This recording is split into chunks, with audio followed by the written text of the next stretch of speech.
Bed ఎక్కేటప్పుడు గుడ్డోడ్లా కళ్ళజోడు ఎందుకు? నిద్దట్లో హీరోయిన్లు కల్లా కొత్తన్నారు, స్టైల్ గా ఉండాలి కదా.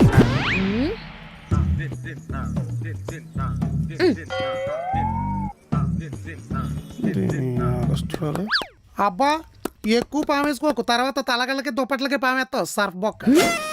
నా కల్లో కూడా నా పాత బాయ్ ఫ్రెండ్స్ వస్తున్నారు. ఓహో గుర్తుపట్టరేమోనానే. ముందు ఆ కళ్ళజోడు పీక పడేస్తా కానీ మీరు ఆ కళ్ళజోడు ఎందుకు పెట్టుకుంటున్నారో నాకు తెలుసు. పొద్దున్నే కళ్ళు తెరవగానే నా మొహం చూడకూడదనే కదా. లేకపోతే మొన్న శుక్రవారం చూసా, కొంచెం బండి చక్రం లారీ చక్రం కింద వెళ్ళిపోయింది. మొన్న ఆదివారం చూసా, బాత్రూంలో హీటర్ షాక్ కొట్టి బాడీలో బాల్స్ అన్ని గచ్చగచ్చ వణికేసి సాయంత్రం దాకా చివరికి ఎక్కలేదు. రోజు రిస్క్ చేస్తే ఏదో రోజు బాజా చిత్రాలు పెట్టి నన్ను బొందలు గట్ట మూసిపోతారు తెలుసా. అసలే మన ఆఫీస్ దగ్గర ఆంబోతున్నాను అదోలా చూస్తుంది. కొమ్ములు కూడా ఎంత వస్తున్నాయి, కుమ్మిందంటే బాడీలో దుమ్ములు కూడా మిగలవు. కావాలంటే ఈ సువర్ణ అవకాశం ఈ చెల్లికి, నాకు నెలకు 40 కేజీలు బియ్యమన్న మిగిలితే. అవును, దానికి పొద్దున్నే లేసి యోగా చేయాలని చెప్పాను. పడుకుందా లేకపోతే ఆ ఫోన్ ఎట్టుకుని ఏడుతుందా? సౌజీ పడుకున్నట్టుంది, పెంగాణి మొహం పలకట్లేదు. నేను ఈ కళ్ళజోడు పెట్టుకుని కామ్గా పడుకుంటాను, నువ్వు దుప్పడు ముసుకెట్టి గొరకెట్టకుండా పడుకో.